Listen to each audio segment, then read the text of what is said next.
guys! Welcome back to my channel. This week I'll be vlogging my week after reading break. And it's one day today. I have a meeting later at 2. I also have some mid-sem interviews for the apps. Some of the apps that didn't get to go yesterday. And also I have a math long exam. I'll take you guys with me this week. I think I have some things to do and I think I will be busy this week. I'm not sure. Let's see.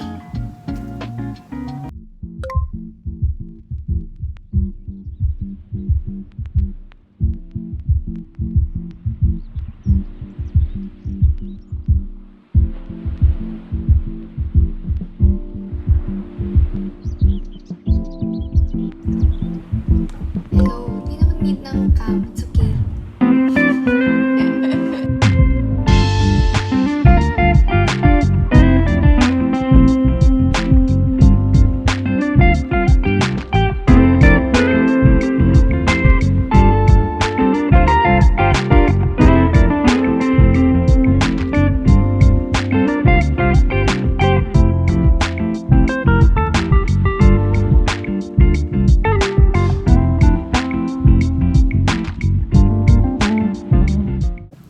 Hey guys, it's 12:56 p.m. already, and so far what I did this morning is answer my math LE, and then I had an interview with the apps kanina, and then now I still have one more, and I'm just waiting for her.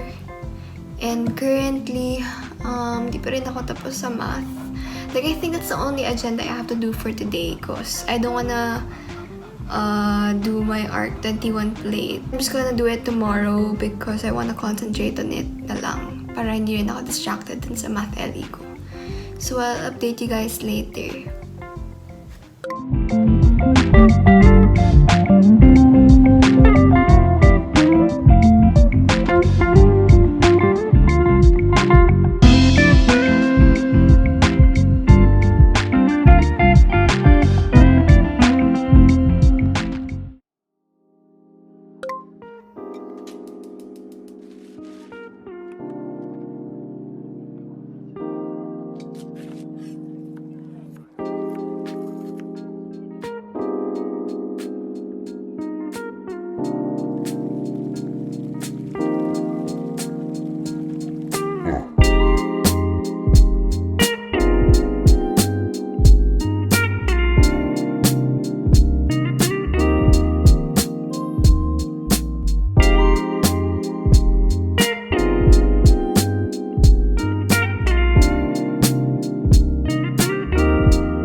Hey guys, it's Tuesday. So as you can see yesterday, I didn't really update that much during the afternoon kasi the whole time I was just doing my math LE like until night, as in like ang tagal-tagal ko dun sa graphing part.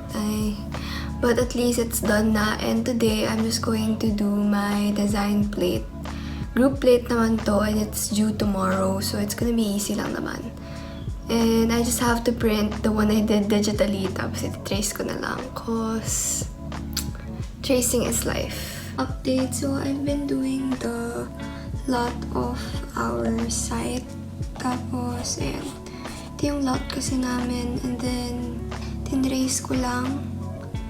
Alam ko kasi yung measurements niyan in real life, so tinrace ko, tapos scale ko siya here. mag-scale ako. Para pag pinrint ko siya, naka-to-scale siya. So, hack lang. Na-discover ko lang siya ng isang gabi. So, really cool, lalo na if you don't have the actual measurements given to you.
so it's Wednesday, 10:13 a.m. And I didn't have any classes today because nag-suspend because of the typhoon. And ayun, so even deadlines are suspended, but at least I'm finished with our site analysis, yung yesterday na ginagawa ko. And yung math homework ko, akala ko nga due today. Tapos minove nga kasi nga nag-suspend. So, ayun. But at least I'm done. I still have one agenda left for today, and that's for our ARC 4. And I'm still clueless kung ano yung gagawin namin for that homework. But, let's see.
Hey guys, so it's 2:45 p.m. and I'm already done with the things I have to do for today. And I think I'm just gonna take the time to rest for the rest of the afternoon because I'm really tired, and I've been really drained the past few days because of my math LE and then up late for our design class. So, well-deserved break. Hey guys, it's I'm not sure what time is it, but it's around like before 2. Currently we don't have any electricity, even water, and it's actually sunny outside already, but it's still really windy.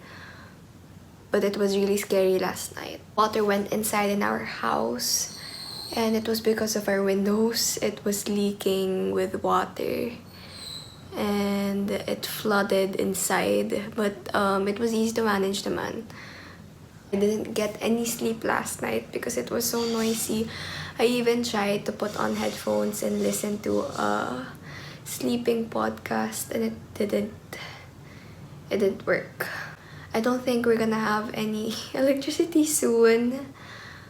And yeah, so maybe that's my update just for today. Let's see what's gonna happen tomorrow. Hopefully everything's gonna be back to normal tomorrow.